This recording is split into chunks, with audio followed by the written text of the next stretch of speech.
Hi, my name is Matt Cutts. Today I'm going to talk to you on the topic of white hat techniques and how can a website compete using only white hat techniques.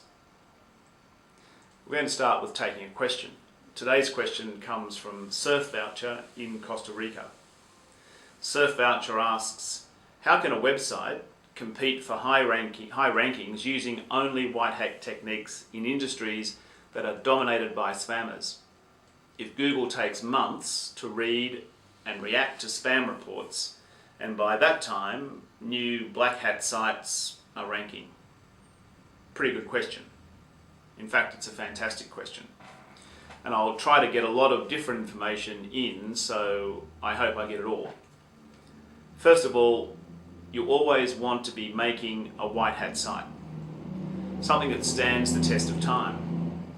One of the main things that differentiate a white hat site from a black hat site is that the black hat sites are typically built to sort of succeed for a few days or a few weeks, maybe at the longest a few months, and then they fail.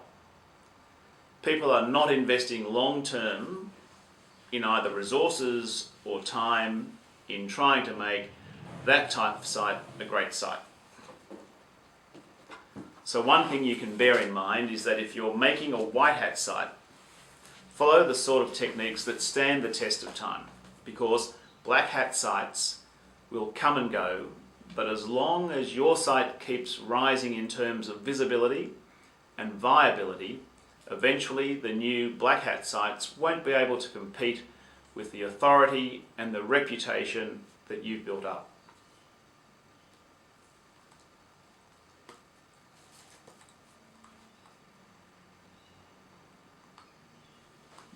The other thing to bear in mind is that Google is always looking at how to stop the white hat tricks.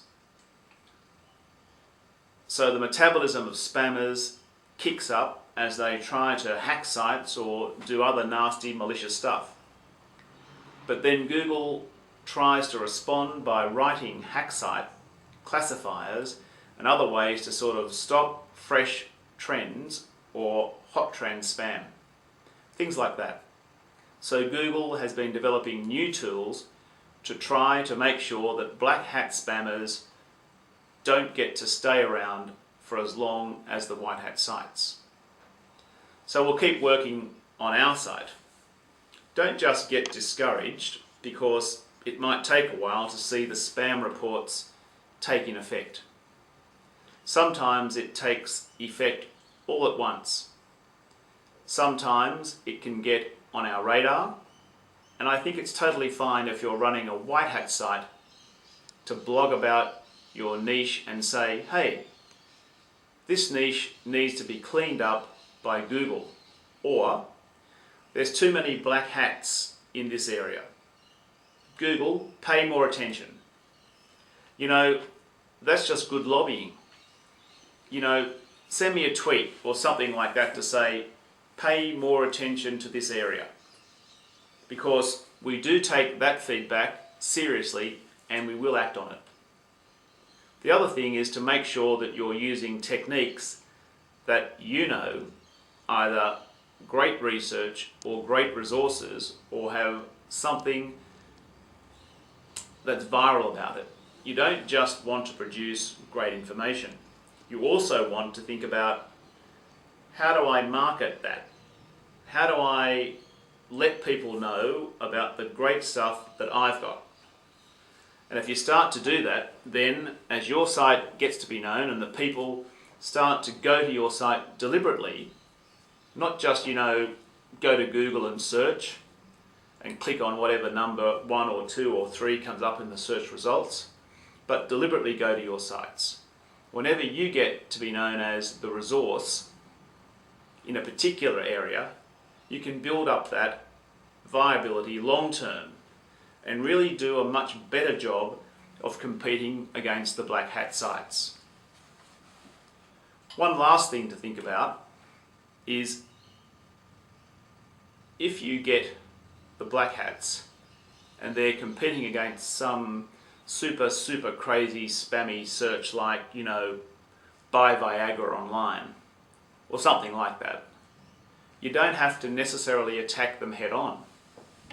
You can also think about, let's start making some informational resources, something that's not quite in this space. And then, as I build up my reputation in an area that's not quite as spammy, I can move into this more commercial space over time. So it's the same sort of, I refer to it as the Costigan technique, where you start out with a small area and you build and you build and you build. And if you start out in one of those really contested spaces, then it might be harder to compete. But sometimes you can start out in an area that's sort of adjacent, build up until people know you as a resource, and then take on more, or move to an area that's a little bit more commercial, a little more contested, sometimes a little more spammy. So at Google, we'll always continue to be working to sort of find the black hat spam, make sure that those techniques don't work, as long as you're pursuing the white hat techniques that will sort of stand the test of time. Then over the passage of time, your site should be doing better than the black hat sites. We'll keep working on our side, and hopefully you'll keep working on your side.